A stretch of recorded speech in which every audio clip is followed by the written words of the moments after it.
حضرت عباس رضی اللہ تعالی عنہ آپ گھوڑے کو دوڑاتے ہوئے نہر فرات پر آئے اور وہاں سے آپ نے مشکیزہ بھرا اور اپنے کندھے پر لیا اور اس کے بعد پھر آپ نے اپنا ایک چلو اس نہر فرات سے بھرا اور جب اپنے منہ کے قریب لے کر آئے تو آپ کو ننھے بچوں کی حضور کے نواسوں کی پیاس یاد آ گئی۔ تو پھر آپ نے وہ چلو نہر فرات میں ڈال دیا اور آپ نے فرمایا کہ ہے نہر فرات گواہ رہنا، تیرے پانی کا ایک ایک قطرہ مجھ پر اس وقت تک حرام ہے جب تک میں آل رسول کو یہ پانی نہ پلا دوں۔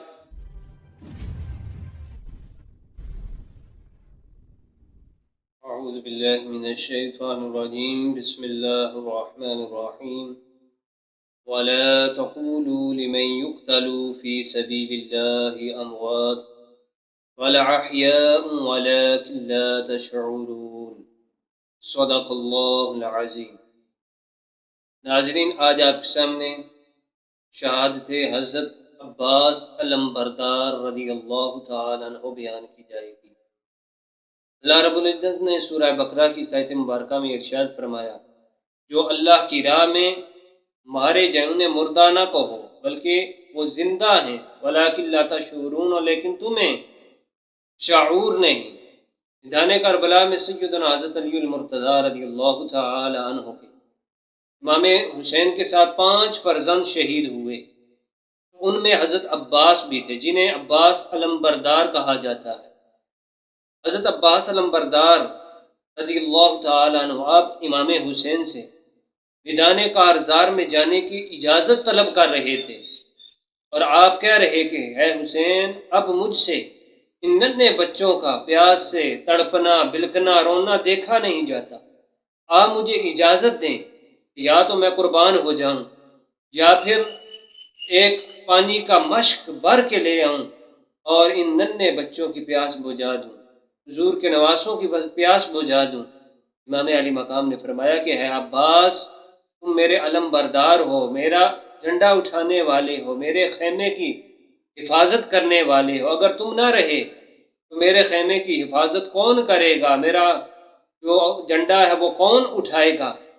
حضرت عباس عرض کرنے لگے، ہے ابن رسول اللہ، میری جان آپ پر قربان ہو، خدا کی قسم اب زندگی میں کوئی مزہ باقی نہیں رہا، اب میری یہی آخری آرزو ہے کہ نبی پاک صلی اللہ تعالی علیہ وآلہ وسلم کے نواسوں کو نہر فرات کا پانی پلاؤں اور پھر اپنے بھائیوں اور بھتیجوں کے پاس چلا جاؤں۔ جب حضرت عباس علمبردار نے یہ اصرار کیا تو امام علی مقام نے آپ کو مجبوراً اجازت دے دی۔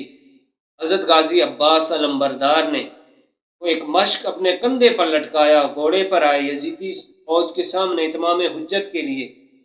آپ نے فرمایا کہ ہے بے رحم انسانوں، تم نے آل رسول پر پانی بند کر کے یہ جو ظلم کی انتہا کی ہے، ابھی بھی وقت ہے کہ تم توبہ کر لو، امام علی مقام کے خون ناحق سے باز آ جاؤ۔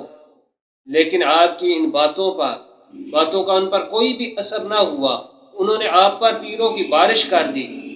حضرت عباس علمبردار نے نعرہ تکبیر بلند کیا اور پھر اپنے گھوڑے کو ان کی طرف دوڑاتے ہوئے تلوار کے ساتھ ان پر حملہ کیا اور آپ کا حملہ خیر الہی بن کر ان پر نازل ہوا اور کئی لعینوں کے سر کٹ کر گرنے لگے، ان کے گھوڑے بچکنے لگے، تلواریں گرنے لگی اور ان کے اس لشکر میں شور و غل مچ گیا۔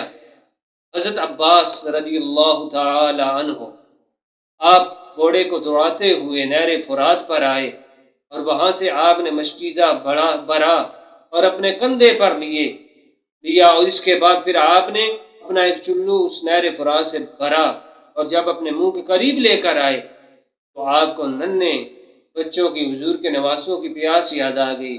تو پھر آپ نے وہ چلو نہر فرات میں ڈال دیا اور آپ نے فرمایا کہ ہے نہر فرات گواہ رہنا، تیرے پانی کا ایک ایک قطرہ مجھ پر اس وقت تک حرام ہے جب تک میں آل رسول کو یہ پانی نہ پلا دوں۔